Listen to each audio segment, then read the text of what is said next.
Antes déjame darte un poquito del contexto. Vivimos en una época tremenda, ¿no crees? Un tiempo en el que todo el mundo está buscando escuchar su propia voz. ¿Has oído eso? Tienes que aprender a oír tu propia voz. Y no nada más tu propia voz, sino además quieren que todo el mundo los escuche. ¿No es cierto?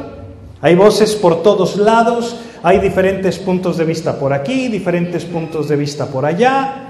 Si estás hablando acerca de política, vas a escuchar discusiones acaloradas en contra del partido que está en el poder y por qué no deberían de estar y por qué la regaron los electores. Y por el otro lado, vas a escuchar discusiones muy inteligentes o algunas muy ingenuas de por qué sí, por qué todo está bien. Y lo mismo con cualquier tema: deportes, economía, cultura, educación, lo que tú quieras.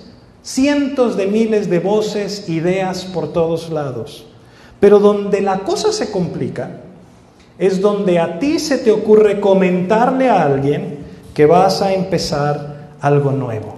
A lo mejor un nuevo negocio, o a lo mejor vas a tener una nueva relación, o a lo mejor un nuevo viaje de vacaciones. Y te digo que se complica porque inmediatamente la gente te quiere dar sus propias ideas. No, ¿sabes? Ese negocio está bien, pero la verdad no creo que pegue. ¿Por qué mejor no pones un puesto de taquitos de pescado? Ese sí va a ser buen negocio, ¿no es cierto? O una nueva relación y no, esa chica está muy flaca, o está muy gorda, o ese tipo es un pesado, o está feo, o está lampiño, o está peludo, ve tú a saber. Y te vas a ir de vacaciones y a ese lugar no te vayas. Esta época del año hay muchos mosquitos, o hay mucho sol, o hay poco sol. Y todo mundo tiene algo que decirte. Pero con todas esas voces y con todo eso que la gente te dice por todos lados, ¿cómo le haces para tomar decisiones y tener la seguridad de que estás caminando en el camino correcto? ¿Cómo le hacemos para saber que en verdad estamos educando bien a nuestros hijos cuando por un lado unas voces nos dicen que no le pegues nalgadas porque lo vas a traumar? Y del otro lado te dicen que si no le pegas nalgadas va a ser un criminal. ¿Cómo le haces? ¿Qué voz es la que tenemos que escuchar? Y mira, conforme llegamos al final del capítulo 2 de Nehemías, vamos a aprender que el llamado de Dios es suficiente en nuestras vidas. Y cuando caminamos en sus pasos, podemos tener confianza en que vamos a tener éxito en la tarea, que la voz de Dios es la que tiene que resonar en nuestro corazón y la voz de Dios es la que tenemos que aprender a escuchar para caminar en sus caminos. Con esto en mente, acompáñame por favor a Nehemías capítulo 2 y vamos a leer del versículo 11 en adelante. Escucha lo que dice la palabra de Dios. Dice: llegué pues a Jerusalén y después de estar allí 3 días, me levanté de noche, yo y unos pocos varones conmigo, y no declaré a hombre alguno lo que Dios había puesto en mi corazón que hiciese en Jerusalén, ni había cabalgadura conmigo, excepto la única en que yo cabalgaba. Y salí de noche por la puerta del valle hacia la fuente del dragón y a la puerta del muladar. Y observé los muros de Jerusalén que estaban derribados y sus puertas que estaban consumidas por el fuego. Verso 14. Pasé luego a la puerta de la fuente y al estanque del rey, pero no había lugar por donde pasase la cabalgadura en que iba. Y subí de noche por el torrente y observé el muro, y di la vuelta y entré por la puerta del valle y me volví. Y no sabían los oficiales a dónde yo había ido, ni qué había hecho, ni hasta entonces lo había declarado yo a los judíos y sacerdotes, ni a los nobles y oficiales, ni a los demás que hacían la obra. Les dije pues: vosotros veis el mal en que estamos, que Jerusalén está desierta y sus puertas consumidas por el fuego. Venid y edifiquemos el muro de Jerusalén y no estemos más en oprobio. Entonces les declaré cómo la mano de mi Dios había sido buena sobre mí y asimismo las palabras que el rey me había dicho. Y dijeron: levantémonos y edifiquemos. Así esforzaron sus manos para bien. Pero cuando lo oyeron Sanbalat horonita, Tobías el siervo amonita y Gesem el árabe, hicieron escarnio de nosotros y nos despreciaron diciendo: ¿qué es esto que hacéis vosotros? ¿Os rebeláis contra el rey? Y en respuesta les dije: el Dios de los cielos, Él nos prosperará. Y nosotros sus siervos nos levantaremos y edificaremos, porque vosotros no tenéis parte, ni derecho, ni memoria en Jerusalén. Y hasta aquí vamos a leer la palabra de Dios. Padre, gracias por tu palabra, Señor. Una vez más venimos a ti en oración, a pedir que tu Espíritu Santo nos ilumine, que tu Espíritu Santo hable a nuestras vidas, Padre, y que salgamos de aquí transformados por tu presencia. En el nombre de Jesús. Amén. Mira, Nehemías había estado orando más de 4 meses por la situación de Jerusalén y finalmente Dios le permite que presente su caso ante el rey. El rey le da su permiso de ir a reedificar los muros, y no nada más para edificar los muros y la puerta, sino su propia casa donde iba a vivir, y además lo envía con protección y con una bola de hombres armados. De manera que luego de varios cientos de kilómetros, desde Persia hasta Jerusalén, llega el copero del rey y se toma 3 días. No nos dice qué hizo esos 3 días. No nos dice si estuvo descansando. Podemos asumir que estuvo descansando porque luego de 3 días se levanta en la noche y es de noche que va a inspeccionar la obra y ver el tamaño del reto que tenía delante de él. Ahora es importante que nos acordemos de algo. Nehemías no había ido a Jerusalén. A él le dijeron cómo estaba la ciudad. Le vinieron con la noticia y esto incendió su corazón y tuvo la pasión y el llamado de esto, pero nunca había visto el tamaño de la obra que tenía frente a él. Y sin embargo ya está allá. Lleva el favor de Dios que ha estado mostrando su mano hasta este punto y hace una pequeña pausa de 3 días. Y ahora sí, manos a la obra. La semana pasada hablábamos acerca de esperar en Dios, ¿te acuerdas? Pero también es importante aprender a descansar, controlar nuestros impulsos, detenernos un momentito, tomar aire, reflexionar, meditar, orar, acercarnos a Dios, recobrar fuerza. Conozco a muchas personas que no saben descansar. Una de ellas me la encuentro todos los días en el espejo. Y les dices, oye, ¿qué onda? ¿No vas a descansar? No, voy a descansar cuando esté en la tumba. Pues si no descansas ya vas a llegar a la tumba muy rápido. Necesitamos descansar. Tenemos que descansar. Déjame decirte algo, yo no sé si tú sabías o no, pero el descanso es un mandamiento de Dios. ¿Sabías eso? Escucha esto, 6 días trabajarás y harás toda tu obra, dice la Biblia, en varios pasajes. Mas el 7º día descansarás, aún en la arada y en la siega descansarás. O sea, si eres pescador y están picando los peces y ya trabajaste 6 días, descansa. Oye, pero están picando. Es el 7º día, descansa. Tienes que descansar. Es lo que dice lo que acabamos de leer. Porque si no descansamos, estamos desobedeciendo uno de los mandamientos más antiguos en la palabra de Dios. Pero no nada más estamos desobedeciendo, sino que lo que estamos haciendo es que estamos diciéndole a Dios, ¿sabes qué, Dios? No te necesito. Yo puedo valerme por mí mismo, yo puedo trabajar todos los días y salir adelante sin tu ayuda. Eso es lo que estamos haciendo. ¿Por qué? Porque el descanso no nada más es para recobrar energía. El descanso es una declaración de fe que estás diciendo, Señor, no es que yo con mi trabajo provea para mi casa, sino que tú eres mi proveedor. Y puedo dejar de trabajar un día. No importa que no me alcance, porque sé que tú vas a proveer. Ay, pastor, pues si así trabajando 7 días no me alcanza, ¿cómo quiere que descanse uno? Ah, bueno, porque lo que estás haciendo, estás confiando en tu propia capacidad y no estás confiando en la provisión de Dios. ¿Te fijas qué tremendo es esto? Es otro ejemplo de las muchas voces que escuchamos. En lugar de perder el tiempo descansando, tienes que producir, trabajar, hacer más. Pero Dios dice, descansar. Ouch, hasta a mí me dolió. Tenemos que pedirle perdón a Dios. Señor, tú eres el que, incluso en el ministerio, Señor, tú eres el que hace la obra, no somos nosotros. Podemos descansar en Él para su reino.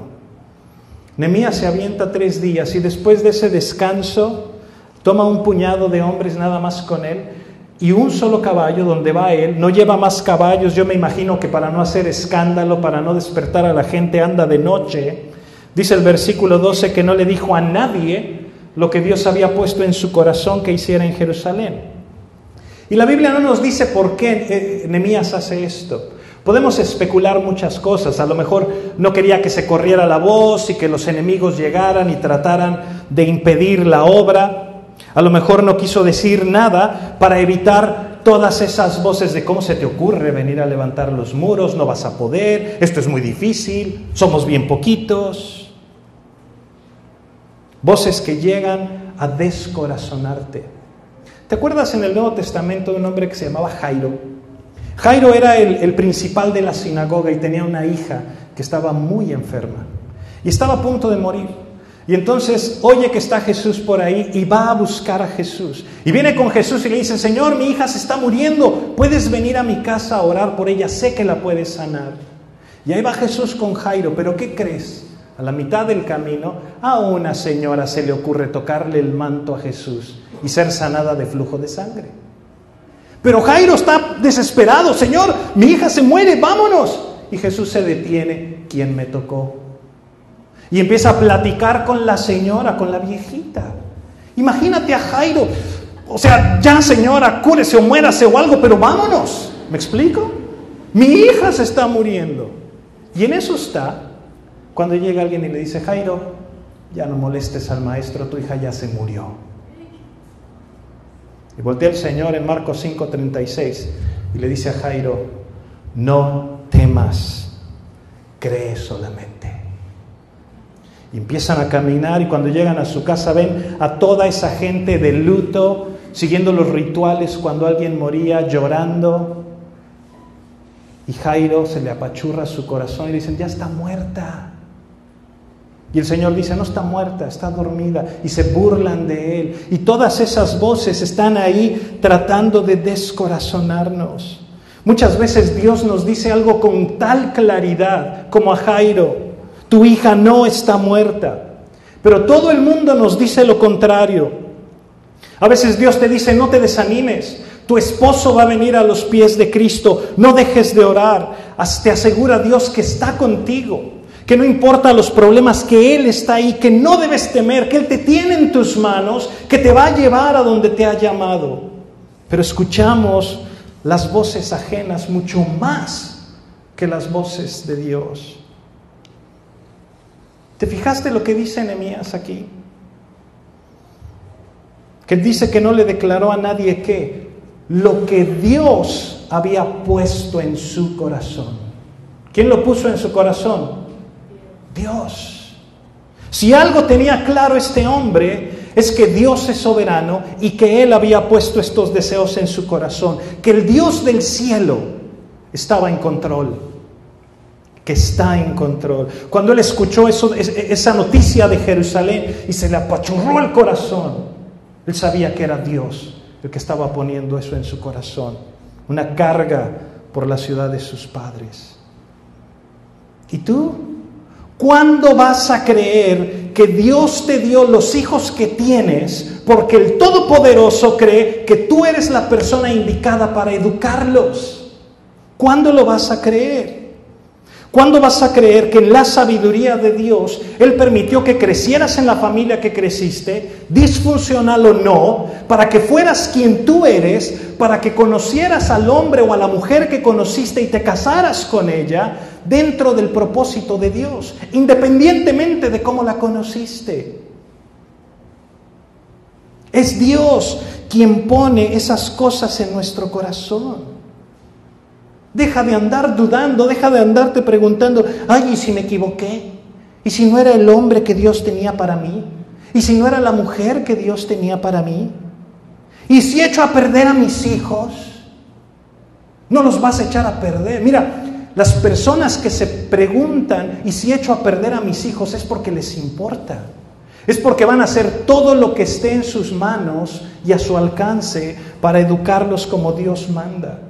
Los que echan a perder a sus hijos no les importa un cacahuate, nunca se preguntan, ¿y si echo a perder a mis hijos? ¿Me explico? Si Dios te ha llamado a servirle como una esposa amorosa, una esposa que respeta a su marido, como un marido servicial que ama a su mujer, como un hijo que obedece a sus padres, que les honra, como un patrón que es amable con sus empleados, como un empleado que es diligente, que es trabajador, que es acomedido. Cuando Dios te ha llamado, escúchame, no necesitas la aprobación de nadie más. Despreocúpate, sirve a Dios, confía en Dios, descansa en Dios. Cumple el llamado de Dios para tu vida. Nehemías no llegó a Jerusalén como el Chavo del Ocho, ¿verdad? ¡Sas! Y que levantamos un muro, ¡sas! Y que lo hacemos bien grandote, ¡sas! Y que lo pintamos de colores, ¡sas! Y que llegamos todos, ¡sas! Y que caían tortas de jamón del cielo. ¿Verdad que no? Tenía un plan. Y antes de andar alardeando, y antes de andar hablando de lo que no sabía o de lo que imaginaba que podía ser, fue a investigar. Fue a medir el tamaño de la tarea. No quería que nadie se lo chamaqueara. Dijo, yo voy a ir a ver. Tienes que entender el llamado de Dios en tu vida para que nadie te chamaquee. De otra manera, nomás vas a andar dándole golpes al viento sin atinarle a nada. Si sabes en dónde estás y sabes a dónde vas, es mucho más fácil seguir el camino correcto. Déjame decirte algo más. Y te digo que tengas cuidado con todas estas voces que nos quieren distraer. Pero ¿sabes cuál es el problema? El problema es que una de las peores voces que nos distraen del llamado de Dios es la propia, nuestra propia voz. A veces nosotros nos metemos autogol. A veces nosotros nos metemos el pie solitos. Ahí va Nehemías, imagínate, viendo todo el perímetro del muro y de repente llega a un lugar donde los escombros son tantos, es una montaña de escombros. Dicen los arqueólogos que estaba el muro y había casa sobre casa sobre casa sobre terrado y todo eso se había caído. Era una montaña de piedras y madera y desbarajuste que el caballo no podía pasar. ¿Te imaginas eso? Creo que años adelante Herodes construyó ahí una plataforma encima de todo esto. ¿Te imaginas a Nehemías ahí? ¿En qué bronca me metí? Si yo no soy más que un copero, mi chamba es comer todo el día y tomar todo el día. Qué bonito trabajo, ¿verdad? Y ahora aquí con este montón de escombros. Y vemos lo feo de la labor que tenemos enfrente, vemos lo pesado de la tarea y se nos olvida la palabra de Dios. La palabra de Dios que dice, yo te llamé a ti porque por medio de ti voy a hacer mi voluntad y voy a cumplir mi propósito. Y empezamos a dudar y empezamos a echarnos para atrás. Pero, ¿sabes? Me encanta Nehemías, porque Nehemías hace lo que dice la palabra de Dios que tenemos que hacer, una y otra vez. Apagar el ruido de todas estas voces que nos distraen, apagar ese ruido con la palabra de Dios, con lo que Dios nos dice. Mira el versículo 16. Dice, no sabían los oficiales a dónde yo había ido, ni qué había hecho, ni hasta entonces lo había declarado yo a los judíos y sacerdotes, ni a los nobles y oficiales, ni a los demás que hacían la obra. No le había dicho nada a nadie, ni a los líderes, ni al pueblo, ni a nadie. Únicamente estaba poniendo las cosas en su cabeza, en su corazón, meditando con Dios. Y ahora sí, verso 17. Les dije pues, Vosotros veis el mal en que estamos, que Jerusalén está desierta y sus puertas consumidas por el fuego. Venid y edifiquemos el muro de Jerusalén y no estemos más en oprobio. Me encanta Nehemías, porque nunca dice, ¿vieron cómo están? ¿Ya vieron cómo pueden vivir así? Miren qué horrible. No, dice, ¿vieron cómo estamos? Él se suma, hagamos, edifiquemos, no estemos más en oprobio. En otras palabras, les dice, las ciudades vecinas están fortificadas y nuestra ciudad no tiene muro que la proteja. La ciudad donde está el templo del Dios del cielo está desprotegida, está vulnerable. Reconstruyamos el muro, no seamos avergonzados. Y mira, aquí está la clave, verso 18. Entonces les declaré cómo la mano de mi Dios había sido buena sobre mí, y asimismo las palabras que el rey me había dicho. Y dijeron, levantémonos y edifiquemos. Y así esforzaron sus manos para bien. Mira, Nehemías no llega y les vende la idea de reconstruir el muro como si él fuera un revoltoso que se le ocurrió por ahí. Nehemías les dice, esto es algo de Dios. Y para que sepan y para que vean que es algo de Dios, miren cómo ha estado Dios conmigo. Miren cómo Dios nos ha dado favor. Vean lo que Dios ha hecho. El pueblo de Israel había visto al Señor abrir el mar en dos para que pasaran en seco. El pueblo de Israel había visto tantas y tantos milagros de parte de Dios. En el Antiguo Testamento una y otra vez nos dice, recuerden estas cosas, acuérdate de lo que Dios hizo. Y les decía, hagan festivales, pongan monumentos, levanten unas pilas de roca para que se acuerden de todo lo que Dios ha hecho. Iban rumbo a la tierra prometida, los había librado de la potencia mundial más tremenda. Y cuando llegan los espías a la tierra, ven a unos grandulones y regresan y dicen, ¡ay, nos van a matar! Están muy grandotes, son gigantes. Nos van a pisar como chapulines. Y el pueblo empieza a escuchar esas voces. Después de ver la gran victoria de Dios. Y creyeron más a las otras voces que a la voz de Dios. Las voces que a veces escuchamos son realmente ensordecedoras. Pero déjame decirte algo, escúchame bien, el llamado de Dios siempre es suficiente. El llamado de Dios es suficiente. Josué y Caleb escucharon el llamado de Dios y Josué y Caleb entraron en la tierra prometida. Porque escucharon esas voces, pero recordaron la palabra de Dios. Cuando Adán y Eva fueron tentados, escucharon la voz de la serpiente y cayeron. Pero cuando Jesús fue tentado en el desierto, oyó lo que le decía Satanás, pero ¿qué hizo? Recordó la palabra, le contestó con la palabra de Dios. Satanás le decía, no vayas a la cruz, adórame a mí, te doy todos los reinos. Y nuestro Salvador respondió una y otra vez con la palabra de Dios, recordando las promesas del Padre. Mira, en mi casa podemos discutir muchas cosas, podemos poner a votación muchas cosas, que si comemos pizza, que si vamos al malecón, pero cuando se trata de la última palabra, mis hijos saben que yo tengo la última palabra y no es sin mi vida. ¿Por qué? Porque Dios ha querido que aprendamos esto en el hogar, porque Dios tiene la última palabra. Él tiene la última palabra. Si Él nos dijo que nos rescataría, ¿qué crees? Te va a rescatar. No importa si eso quiere decir partir el mar en dos. No importa si eso quiere decir mandar granizos del tamaño de un melón contra un ejército enemigo. No importa si eso quiere decir detener el sol a la mitad del cielo.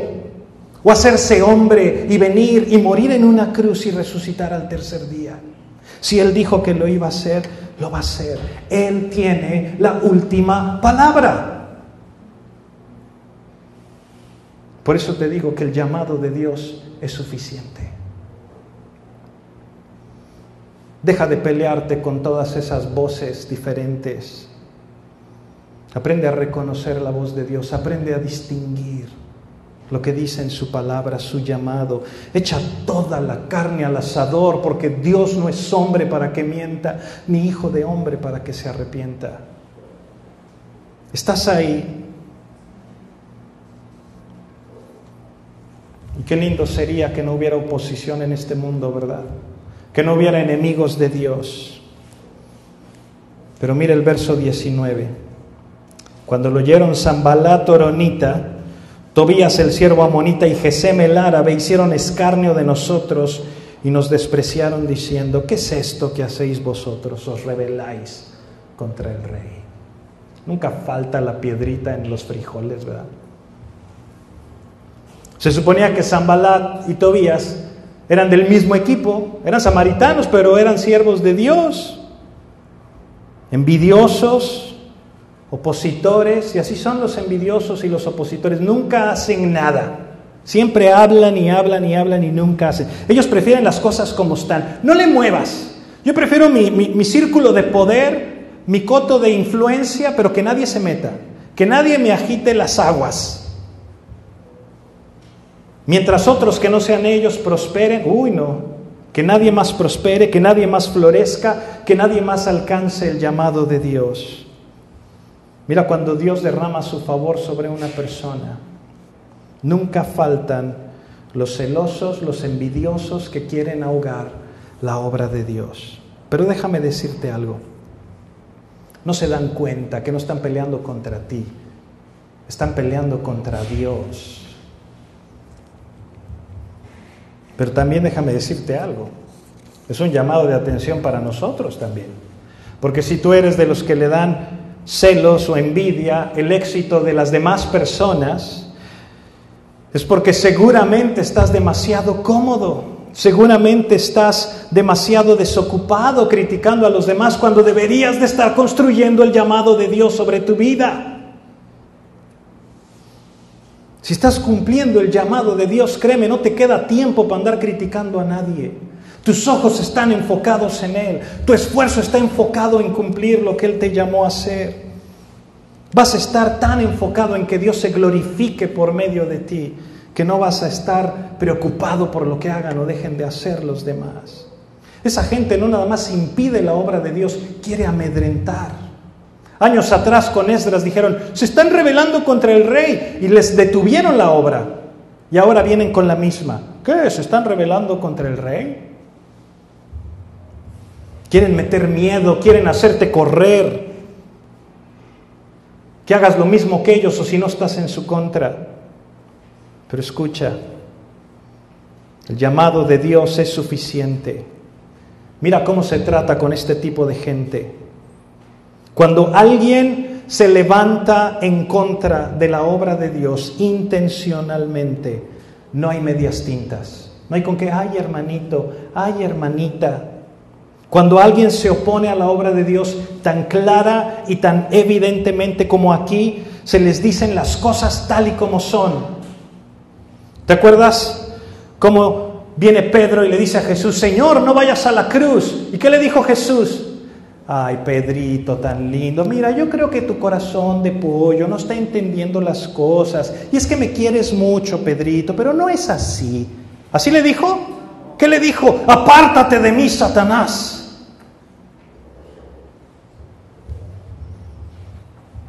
Con los enemigos de Dios no se pueden tener concesiones. Mira lo que hace Nehemías, versículo 20.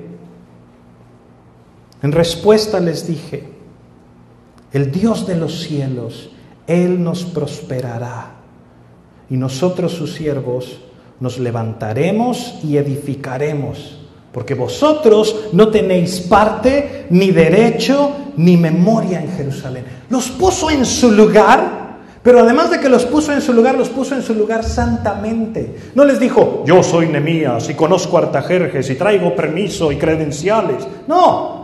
Le dijo: Dios me llamó y Dios va a hacer. Y ustedes No tienen nada que hacer aquí.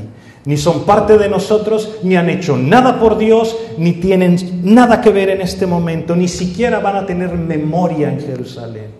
¡Wow! ¡Qué tremendo!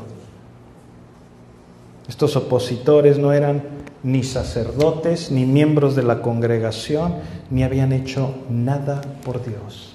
Y Nehemías vuelve a su confianza en la palabra de Dios. Y mira, déjame terminar diciéndote lo siguiente. Venga lo que venga, pase lo que pase, digan lo que digan, Dios te ha llamado a una tarea extraordinaria. Como hijos de Dios tenemos que reflejar su gloria. Primeramente en nuestra casa, como ama de casa, como esposa, como padre de familia, como cabeza de tu hogar, como hijos. Cada miembro de nuestra familia, cada llamado para cada uno de nosotros es importantísimo de parte de Dios. Y lo mismo en tu trabajo, y lo mismo en tu escuela, y lo mismo en el día a día. Créele a Dios, confía en su sabiduría. Él nos creó y no nosotros a nosotros mismos. Él tiene un plan, Él tiene un diseño precioso para tu vida. Solo que entendamos que su llamado es suficiente y que el que comenzó la buena obra la perfeccionará hasta el día de Jesucristo. ¿Lo crees? Amén. ¿Por qué no te pones de pie? Vamos a darle gracias a Dios. Padre, yo te doy gracias por tu palabra, Señor. Te doy gracias porque nos has rescatado y nos has llamado a una tarea muy especial. El poder ser tus hijos, el poder reflejar tu misericordia, tu gracia, tu paz a este mundo que tanto te necesita. Mi oración esta mañana, Señor, es que nos concedas a todos los que estamos aquí el poder alcanzar tu llamado en nuestros hogares primeramente. El poder entender, Señor, que somos tus siervos y que estamos a tu servicio, todos y cada uno de aquellos que te han entregado sus vidas. Gracias, Dios, por rescatarnos. Gracias por hacer un pueblo para ti de cada uno de nosotros. Te damos la gloria, Señor, y te declaramos nuestra confianza y nuestra esperanza en tus promesas, porque eres un Dios bueno, porque eres un Dios fiel. Gracias, Señor Jesús. Amén.